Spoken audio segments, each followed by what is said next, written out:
Now I am seeing this ink. The ink here is made by this factory. The factory now is moving to the suburb because burning the charcoal is not allowed in the city, and the shop is in the city of the town. So they moved away, and this is their only shop stand here. It's a small shop stand. This is the new ink they are producing, selling at $50 per piece. $50 per piece. And these are the old.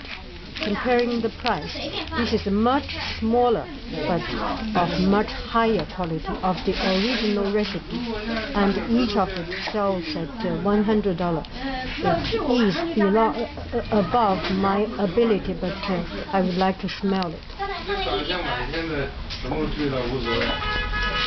It is very different. I'm still not sensitive enough to tell, but very special. I can see it.